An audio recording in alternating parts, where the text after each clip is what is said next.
We'll now call this meeting to order. We'll begin with adoption of the agenda. Motion to adopt. Second. Chairman Hayman, Aye. Vice Chair Peters, Aye. Director Boyd, Director Vallejo, Director Itmeyer. Aye. Motion carries. I I don't have to do that, do I? Okay, next we'll have public comment on closed session. Do we have any public comment from the floor? Seeing none, we'll move to the phones. Caller, go ahead.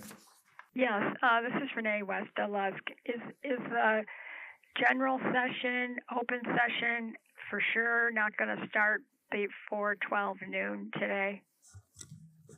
I wouldn't say for sure. I guess it's possible we could get done earlier. We're gonna shoot for 12, but it could be a little bit earlier. Okay. All right. Thank you. Thank you. Okay, seeing no further public comment, we will now move into closed session. Call this meeting to order. We will begin with a report out on closed session. The board met in closed session to discuss the items identified on the agenda. No reportable action took place. Mr. Chair, that concludes the report. Thank you, sir. Next, we'll have the Pledge of Allegiance, so if everybody will please rise and face the flag. I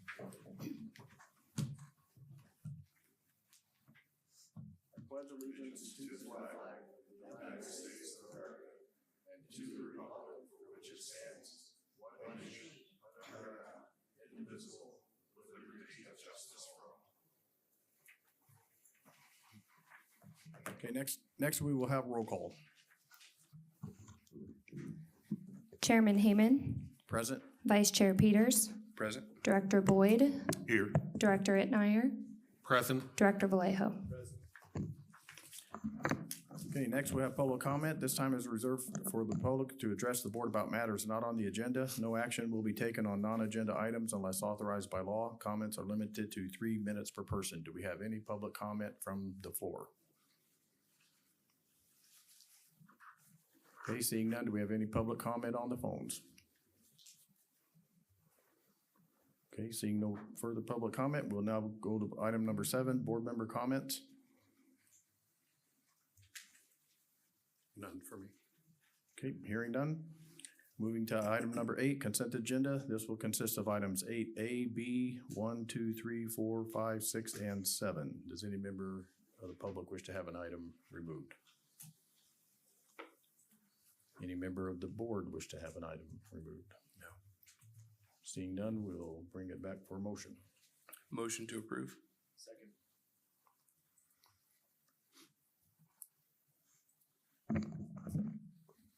Since you're all present, just an aye will be sufficient for the minutes. Call for a vote. All in favor? Aye. Aye. Okay, moving to item number 9, amendment to professional services agreement with Regional Government Services. This will be with Council Keith Lemieux.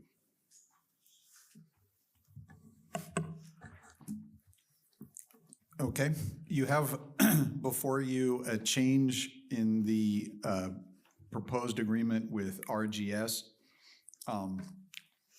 The primary purpose of the agreement is to recognize a staffing change in that we've had a promotion of April Keegwin to general manager. The other major change to the agreement is that rather than be a 1-year agreement, this is now a 3-year agreement. Just to provide a little history for folks, everybody may not remember this, but April was a candidate for the general manager position originally. At the time, it was felt that she needed a little more seasoning, but she's reached the point now where she is fully capable and competent to fill the role, and she's local. So this is an effort to memorialize that in a change to the RGS agreement. She's still an employee, obviously, of RGS, and RGS will still be the contracting for the position of general manager. Any questions? Any questions from the board? No. Okay, hearing none. Any public comment from the floor? Renee West of Lusk, I just want to know, is Carol Thomas Kiefer, is she still going to be involved? Well, I guess that's probably a question for April to answer, but my understanding is that she's still working for RGS on other projects, but will not be working on this project. Is that correct? Thank you.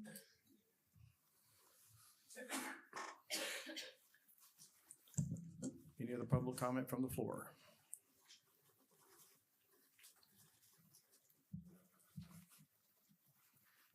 Judy Decker. Well, excuse me, I offer my congratulations to you, April. I think it was a wonderful choice, and I'm glad to have you on board. Thank you, Judy. Okay, any public comment from the phones? Seeing none, we will bring it back to the board for a motion. Well, I, for one, am appreciative of April's steadfast presence and her positive contributions that she's been making the entire time that I've been here on this board serving for this agency. So happy to make a motion to approve. The same. I think she's going to do a great job, and having a local person here overseeing things, I think it's going to be great. And I have every confidence that she's going to do a great job, so I will second. We have a motion and a second. All in favor? Aye. Aye. Thank you, I appreciate it, and I am happy to continue serving this board in a new position. And with moving that, I will have us move down to the next item for the reimbursement agreement with the Water District. This is similar to an agreement we already have with them for the Rademacher Consolidation Project. The reimbursement will be made through our Urban Community Drought Relief Grant. There is a surplus of funding, so we do not anticipate that this will hit the budget in any other shape other than under that grant. We are tacking on to a Water District's consolidation project, which is the Dune 3 consolidation. The line's currently being extended off Drummond. It will come down Strecker and pick up the Stark consolidation. I think that is all there is to update on this. It is, like I said, similar to what we're already doing with Rademacher. Thank you, April. We'll bring it back to the board for any questions or comments. So I would add that we are still in process of doing a review, legal review and a technical review of the proposal here, but we wanted to make sure that you guys had it in your hands and knew what was coming. But there's still a few nitnoids that need to be cleaned up, and we should have that done pretty soon. So is that to say that the agreement in front of us might change, or? There could be some modifications to it, yes. So I guess the motion, if we're going to, I know we need to have public comment, but if we're going to make a motion on what's in front of us today, it needs to be as substantially similar to what's in front of us. If there's going to be details change, and we need to have some sort of parameters about that. George? Sorry, if I could have my GM address some of that. Yeah, also, if I may, this is Jim Worth. The way it was handled at the Water District, the Water District Board approved the agreement subject to staff and legal, recognizing that it's similar to the existing Rademacher agreement.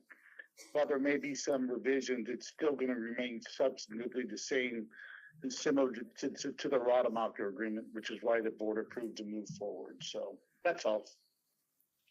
And I'll just add this, our engineering team had done an initial review, and they think there were a couple of, we'll call them omissions when it looks like they took the Rademacher agreement and then made this agreement, and there were just a couple little things that maybe didn't reflect. I think it said something like we were gonna do the work still, which is not true. It's gonna be done by contract. So what the board approved is this agreement that we will, as staff, once engineering and legal are good with it, that we can approve it. And the reason we did that is so that we can move forward quickly. We didn't want to wait till our next board meeting to have to approve this, because that would delay the execution of the funds that you guys want to spend. So I believe it's safe to say it will be fundamentally the same with only, I would say, typographical type errors changed or sort of things like I just mentioned, like it's something said that we were going to do the work, but that's not true. One thing I noticed in this proposed agreement is there's no amount actually listed in the agreement in terms of a reimbursement ceiling. How are we intending to address that?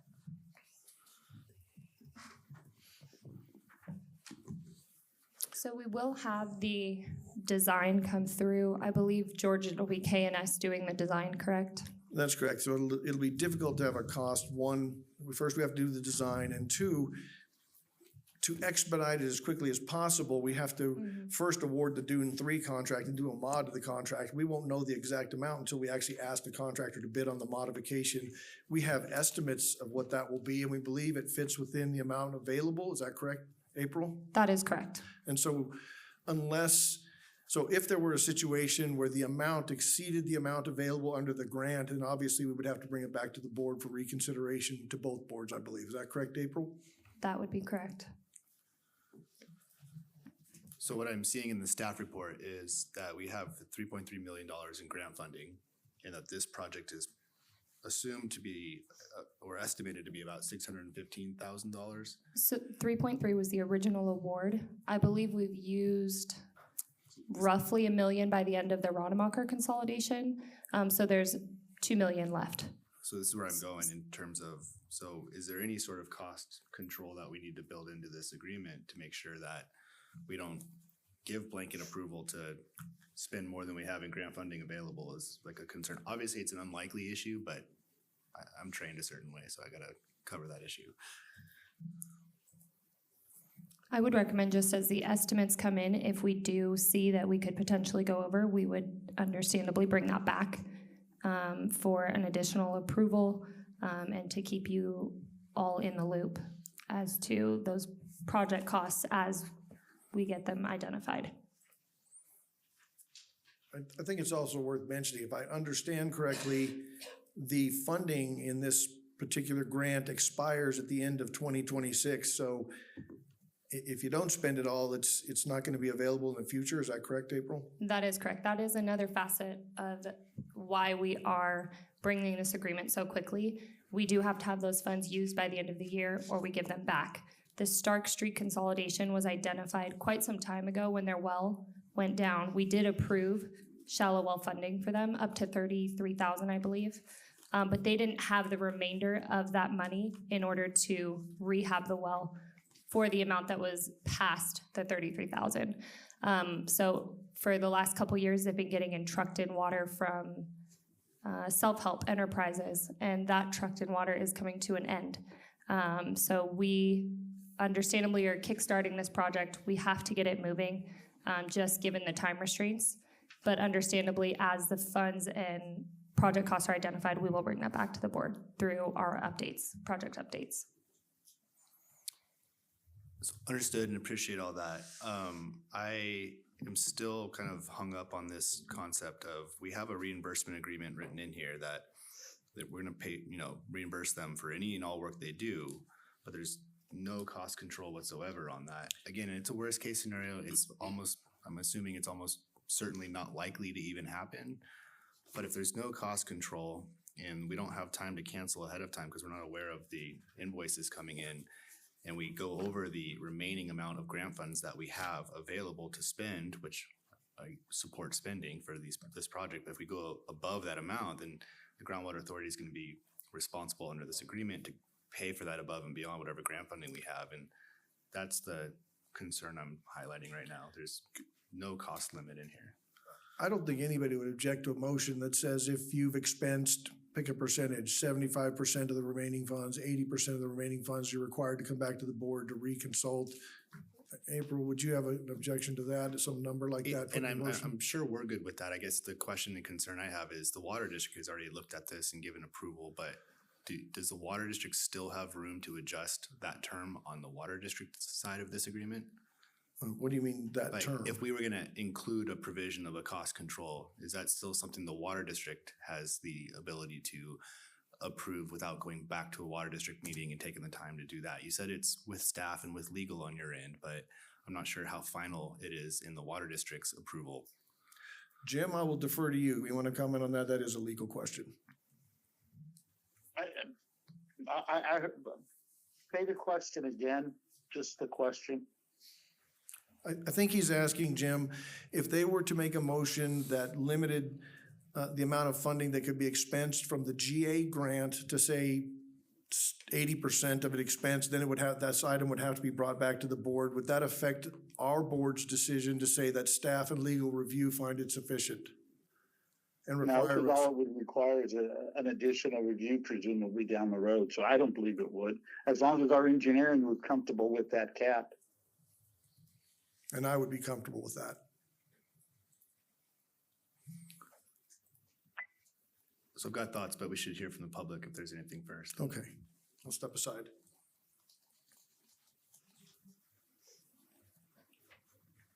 Okay, any public comment from the floor? I agree with the cost control. I think it should be put in the motion. Thank you. Thank you, Renee. Any other public comment from the floor? Any public comment from the phones? Okay, we'll bring it back to the board for further discussion as to what the cost containment limitation would settle on, and any other questions from the board members. Would it suffice, do you think, to approve an amount up to the estimate with the option to come back to the board if there are price increases beyond that, or do you have another idea? I think that's a great idea, but I'm not sure the 615, I'm hearing a little bit of consternation about the 615 isn't really a final number. Maybe we give some wiggle room above that. Sounds like we have around 2.2 million available in these grant funds.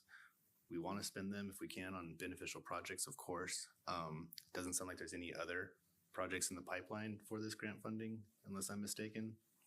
Nothing that could even be completed in the time frame that we're under. So Stark is really the only option for this grant. I mean, I would be comfortable, and I'll defer to the board, but up to $1 million at the most, kind of thing. And if anything more, we'd have to come back for an amendment to the agreement. If that's a motion that do not exceed clause for $1 million, I would second it. Yeah, so just to be specific so that our folks are aware on the staff side of drafting the change, my motion would be to approve the agreement with the amendment to paragraph 3 for the reimbursement, that the cost shall not exceed $1 million. Without coming back to the board for approval. That's inherent, but we could add that too, yeah. Okay. Well, I will second that motion. All in favor? Aye. Aye. Aye. Aye.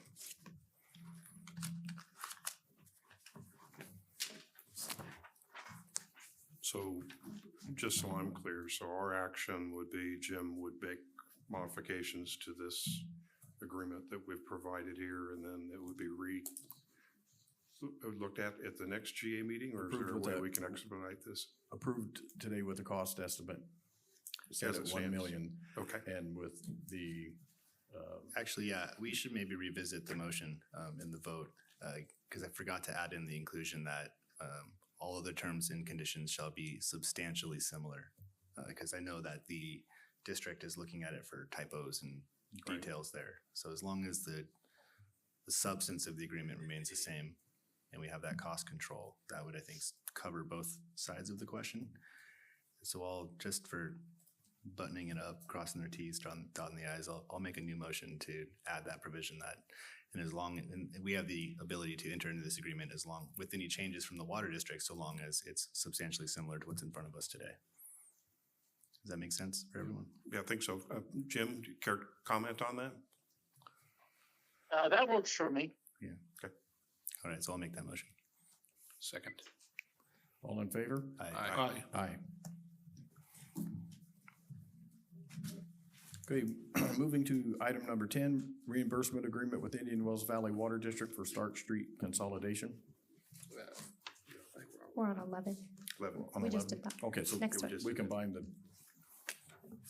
okay. And next we have item number 11, agreement with Hamner and Jewell for easement acquisition services. This will be with Stetson.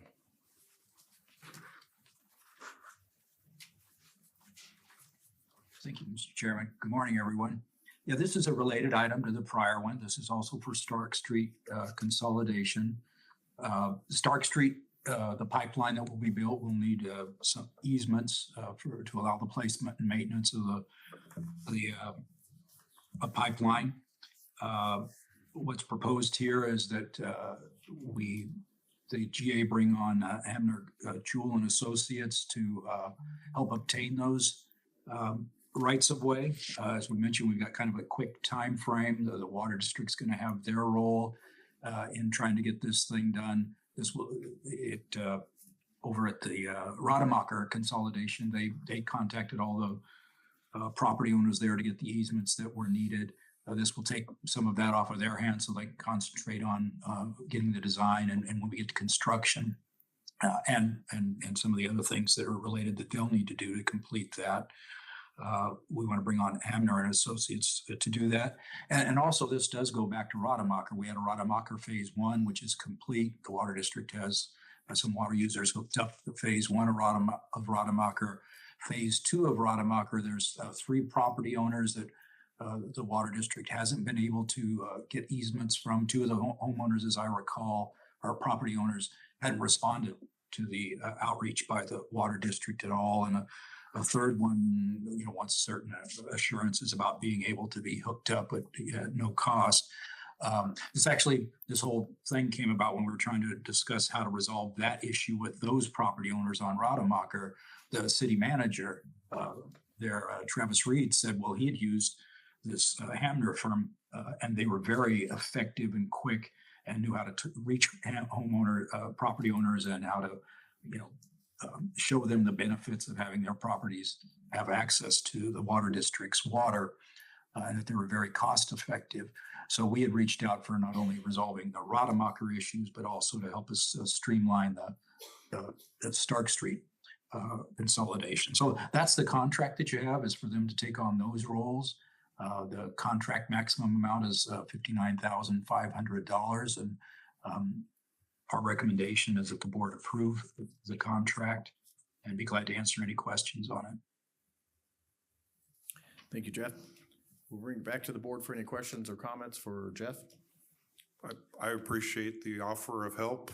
Anything you guys can do to help get this laying flat would be good news for us. So we're strongly behind what you're proposed here. Are we anticipating any costs for the easement themselves in addition to the cost of the assistance of obtaining the easements?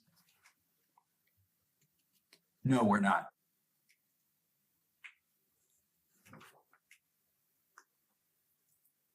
Okay. Any other questions or comments from the board? No, sir. Okay. Any public comment from the floor? Any public comments on the phone? Seeing none, we'll bring it back to the board. Motion to approve. Second. All in favor? Aye. Aye.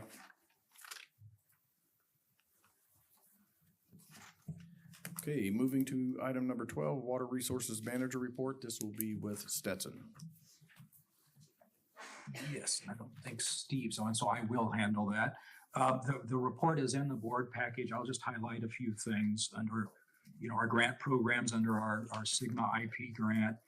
Since the last board meeting, the Groundwater Authority did receive a payment of $416,000. And there is a requested payment reimbursement for expenses of almost $33,000 that's being submitted and is being reviewed by DWR. Under the DWR Urban Community Drought Relief Grant Program, the Groundwater Authority last month received a payment of $173,000, and a request for payment for another $15,000 has been submitted and is being reviewed. On the imported water project, really the big picture is there's some important coordination that continues with the BLM and, preparing the environmental review documents. And the other important, the second important coordination is with Southern California Edison, who's working on the design to bring the power to the 3 pump stations. They've completed a certain amount of that work. We need them to complete some of the rest of that, and some of that will need to be looked at for incorporation into our environmental documents. And then the third very important coordination is with Omar at Blue Mountain. He's continued to meet with the consultants, identify issues that we want to try and streamline and get lay out a path forward with some of the issues in completing the project and have a plan for moving that forward. So there have been meetings with Blue Mountain and the consultants. And that's really, I think, all the things I wanted to highlight. I'd be glad to answer any questions on our report. Thank you, Jeff. We'll bring it back to the board for any questions or comments. Okay, seeing none, any public comment from the floor? Renee Westerlusk, I have a question about the annual report that's due, I believe, to DWR with all the data that you collect on the well levels. Are you working on that too? Because I didn't see it in the report. And when is it due? We are working on that, Renee. I think that's due in early April. I don't know if Selena or Bianca. It is April. And we will get a draft, out to the board and to the public, certainly before we submit it and allow time for review and incorporation of changes. So yeah, we have started working on that. Okay, thank you. Thank you, Renee. Any other public comment from the floor? Any public comment on the phones? Seeing none. Thank you, Jeff. With that, we will move to the general manager's report, and that will be with our new general manager, April.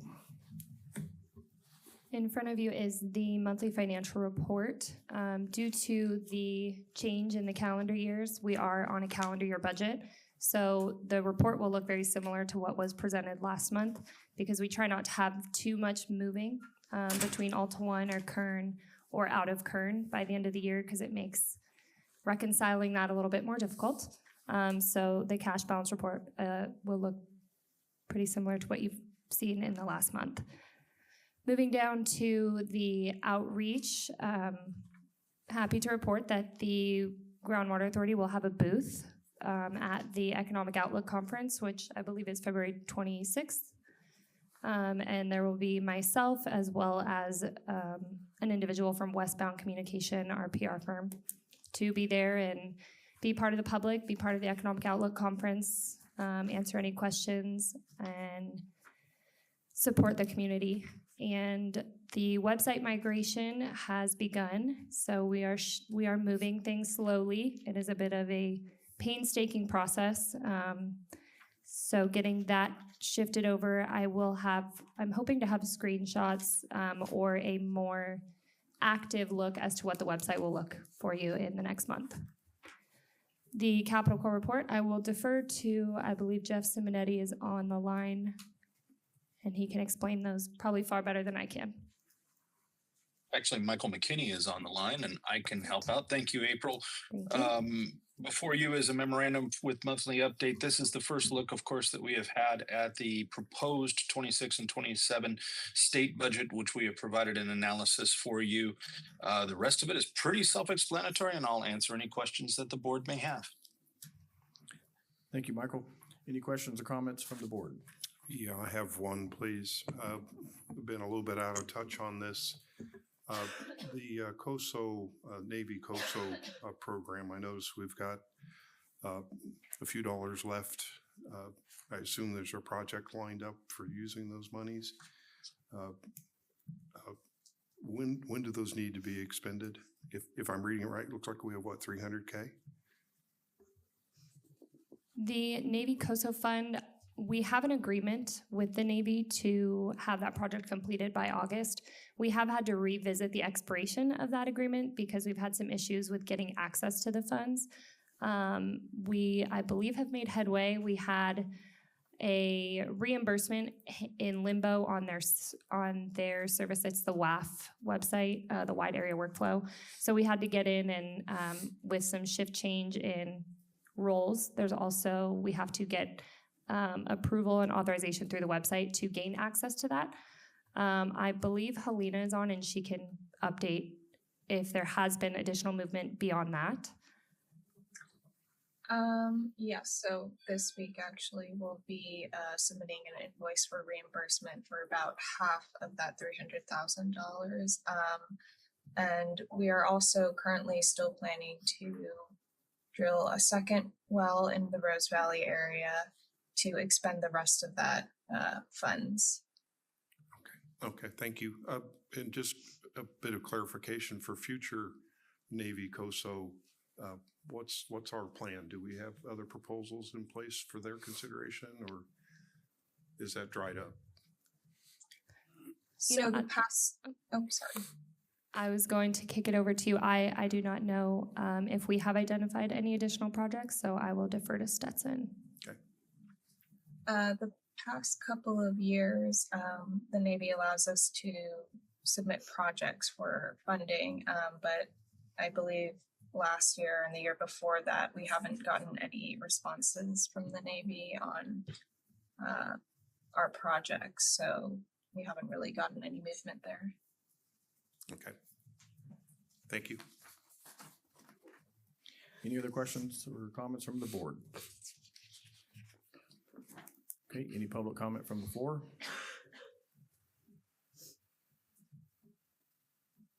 Seeing none, any public comment from the phones? Okay, none. Okay, with that, this meeting, our next meeting will be on March 11th, 2026, and this meeting is adjourned. Thank you.